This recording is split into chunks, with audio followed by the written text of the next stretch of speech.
अच्छा, तो हम सब इन्फॉर्मेशन के एक ऐसे दौर में जी रहे हैं जहां हर चीज, हर मालूमात बस एक क्लिक की दूरी पर है। लेकिन क्या कभी ऐसा महसूस हुआ है कि हर वक्त ऑनलाइन रहने की कीमत हम खुद से और अपने आसपास की दुनिया से दूर होकर अदा कर रहे हैं? तो आज के इस तज्जिये में हम इसी डिजिटल गुत्थी को सुलझाने की कोशिश करेंगे और देखेंगे कि आखिर टेक्नोलॉजी के साथ अपने रिश्ते को बेहतर कैसे बनाया जा सकता है। तो चलें देखते हैं कि आज हम किन नुकात पर बात करेंगे। सबसे पहले हम देखेंगे कि ये हाइपर कनेक्टिविटी का दौर आखिर है क्या।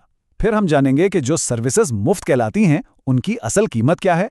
उसके बाद हम इस सब की इंसानी कीमत पर नजर डालेंगे और आखिर में हम बात करेंगे डिजिटल डिटॉक्स की, जो इस मसले का हल है और इस पर अमल करने के एक सीधे साधे प्लान पर भी। तो आइए अपने पहले हिस्से से शुरू करते हैं, हाइपर कनेक्टिविटी का दौर। यही तो है हमारा आज का सबसे बड़ा मुखमसा, यानी एक ऐसी दुनिया जहां हम हर वक्त ऑनलाइन तो हैं, लेकिन सवाल यह है कि क्या हम सच में एक दूसरे से जुड़े हुए हैं। चलें एक सवाल से शुरू करते हैं। एक ऐसा सवाल जो शायद हमें से अक्सर लोग महसूस तो करते हैं पर कह नहीं पाते। क्या वाकई हम अपने फ़ोन को कंट्रोल कर रहे हैं या हमारा फ़ोन हमें कंट्रोल कर रहा है? ये जो एक एहसास है ना कि हमारी ज़िंदगी के फैसले अब जैसे हमारे हाथ में ही नहीं रहे, यहीं से सारी बात शुरू होती है। और देखें, ये सिर्फ चंद लोगों की कहानी बिल्कुल नहीं है। पाकिस्तान में 130 मिलियन, जी हाँ, 130 मिलियन से ज्यादा इंटरनेट सारिफीन हैं और इसमें से भी एक बहुत बड़ा हिस्सा नौजवानों का है। तो इसका मतलब क्या हुआ? इसका मतलब ये है कि ये एक इज्तिमाई तजुर्बा बन चुका है जो हमारी पूरी की पूरी नस्ल की आदतों और समाजी रवैयों को शक्ल दे रहा है। तो अब चलते हैं अपने दूसरे हिस्से की तरफ। कभी ये सोचा है कि जो ऐप्स और सर्विसेज हम मुफ्त में इस्तेमाल करते हैं वो आखिर चलती कैसे हैं? कोई तो कीमत होती होगी ना।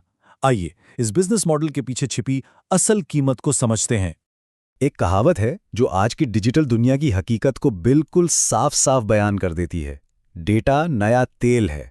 सोचें जरा, जिस तरह पिछली सदी में तेल ने पूरी मईशत को चलाया, बिल्कुल उसी तरह आज हमारी ज़ाती मालूमात, हमारा डेटा इस डिजिटल दुनिया का सबसे कीमती ईंधन है। तो ये पूरा चक्कर चलता कैसे है? बहुत सादा है। हम मुफ्त ऐप्स इस्तेमाल करते हैं, वो हमारा डेटा इकट्ठा करती हैं, उस डेटा का तज्जिया होता है और फिर उसे इश्तिहार देने वालों को बेच दिया जाता है। और इस पूरे अमल का निचोड़ क्या है? यही कि हम इन प्लेटफॉर्म्स के गाहक नहीं हैं, बल्कि हम खुद वो प्रोडक्ट हैं जिसे बेचा जा रहा है। हमारी तवज्जो, हमारी पसंद नापसंद, हमारा हर एक क्लिक, ये सब डेटा है जिसे बेचा जाता है। तो इसको एक सीधे से जुमले में यूं समझ लें, अगर सर्विस मुफ्त है तो प्रोडक्ट आप हैं। यह इस डिजिटल दौर का बुनियादी उसूल है। जब भी हम किसी मुफ्त प्लेटफॉर्म पर स्क्रॉल कर दें ना, तो हम अनजाने में एक खामोश मुआयदा कर रहे होते हैं कि ठीक है, हमें मवाद दिखाओ और उसके बदले में हमारी तवज्जो और हमारी ज़ाती मालूमात ले लो। अच्छा, तो ये तो हो गया बिजनेस मॉडल, लेकिन इसकी असल इंसानी कीमत क्या है? अब हम अपने तीसरे हिस्से में यही देखेंगे कि ये पूरा सिस्टम हमारी सेहत, हमारी खुशी और हमारे जहनी सुकून पर कैसे असर कर रहा है। और ये कीमत हम सब अदा कर रहे हैं। नींद का खराब होना, बेचैनी और डिप्रेशन का बढ़ना, रिश्तों में दरारें पड़ना, ये सब डिजिटल ओवरलोड के असरात हैं। और शायद सबसे बड़ा नुकसान हमारी तवज्जो देने की सलाहियत को पहुंचा है। वो इतनी कम हो गई है कि किसी एक काम पर ध्यान लगाना या किसी किताब में डूब जाना एक बहुत बड़ा चैलेंज बन गया है। और इसके साथ साथ हम आमने सामने बैठकर बात करने का फन भी खो रहे हैं। जरा सोचें, खाने की मेज पर वो बेतकल्लुफ बातें, बुजुर्गों के पास बैठकर उनसे जिंदगी के सबक सीखना, ये सब कीमती चीजें धीरे धीरे हमारी जिंदगियों से जैसे गायब होती जा रही हैं। तो सवाल यह है कि क्या हम इस सूरत हाल में बिल्कुल बेबस हैं? नहीं, बिल्कुल भी नहीं।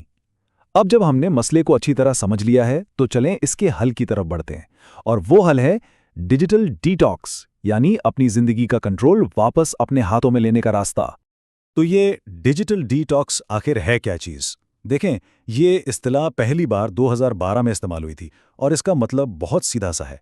जानबूझकर कुछ वक्त के लिए अपने फ़ोन, कंप्यूटर और दूसरे डिजिटल आलात से दूर हो जाना। क्यों? ताकि हम हकीकी ज़िंदगी से, अपने आप से और अपने प्यारों से दोबारा जुड़ सकें।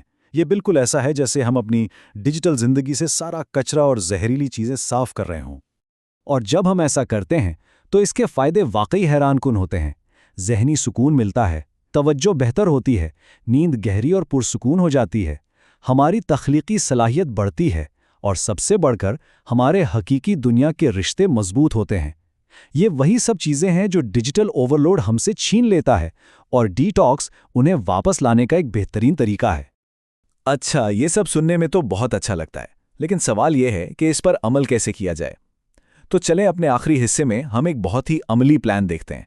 सिर्फ 3 आसान से स्टेप्स हैं जिन पर कोई भी आज से ही अमल शुरू कर सकता है। देखें, ये बिल्कुल भी मुश्किल नहीं है। शुरुआत बहुत छोटी और आसान हो सकती है। पहला कदम, अपनी हुदूद तय करें।